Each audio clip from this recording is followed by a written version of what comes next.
नमस्कार मित्रांनो, आजचा पहिला प्रश्न, पॅरिस सूटचा शोध कोणत्या देशाने लावला होता? ऑप्शन आहे ए चीन, B France, C Bharat, D America. मित्रांनो, या प्रश्नाचं उत्तर जर तुम्हाला कोणाला येत असेल तर कमेंटमध्ये नक्की शेअर करा.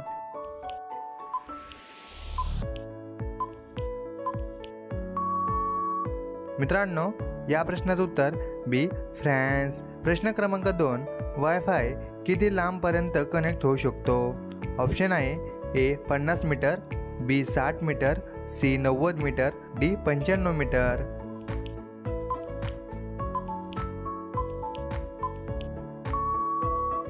मित्रांनो, या प्रश्नाचं उत्तर सी 90 मीटर. प्रश्न क्रमांक 3, निळ्या रंगाची केळी कोणत्या देशात आढळतात?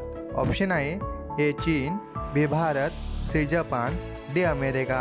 मित्रांनो, या प्रश्नाचं उत्तर जर तुम्हाला कोणाला येत असेल तर कमेंटमध्ये नक्की शेअर करा.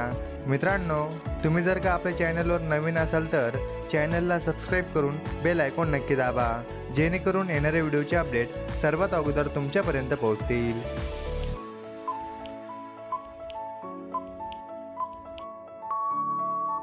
मित्रांनो, या प्रश्नाचं उत्तर डी अमेरिका.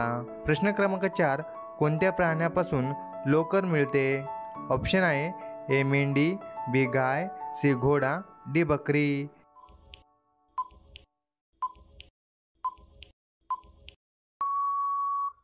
मित्रांनो, या प्रश्नाचं उत्तर ए मेंढी. प्रश्न क्रमांक 5, कोणत्या देशात 50,000ची नोट चालते? ए रूस, B Bharat, C Korea, D Brazil.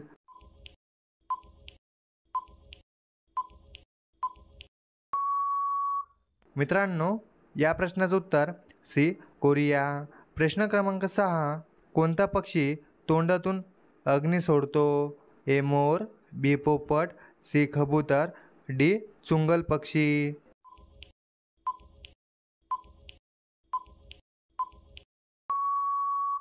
मित्रांनो, या प्रश्नाचं उत्तर डी चुंगल पक्षी. प्रश्न क्रमांक 7, कोणत्या देशाला पांढऱ्या हत्तीचा देश म्हणतात?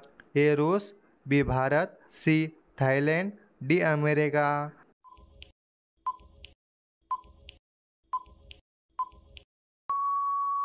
मित्रांनो, या प्रश्नाचं उत्तर सी थायलंड. प्रश्न क्रमांक 8, बकरी कोणत्या झाडाचा पाला खात नाही? ए पेरू, बी आंबा, सी तंबाखू, डी निवडुंग.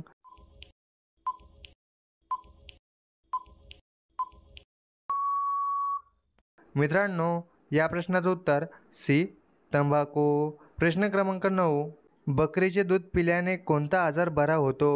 ए डेंगू, बी कॅन्सर, सी पोटदुखी, डी डायबिटीज.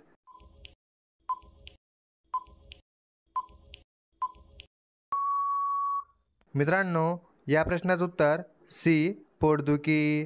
प्रश्न क्रमांक 10, टॅमॅटो खाल्ल्याने कोणता आजार बरा होतो? ए पित्त, बी कावीळ, सी संधिवात, डी डायबिटीज. मित्रांनो, या प्रश्नाचं उत्तर जर तुम्हाला कोणाला येत असेल तर कमेंटमध्ये नक्की शेअर करा. आणि मित्रांनो, आपला व्हिडिओ तुम्हाला कसा वाटला हे सुद्धा तुम्ही कमेंटमध्ये नक्की शेअर करा. आणि मित्रांनो, आतापर्यंत तुम्ही आपल्या चॅनलला सबस्क्राईब केलं नसेल तर लवकरात लवकर चॅनलला सबस्क्राईब करून बेल आयकॉन नक्की दाबा. मित्रांनो, भेटूया पुढच्या व्हिडिओमध्ये. जय हिंद, जय महाराष्ट्र.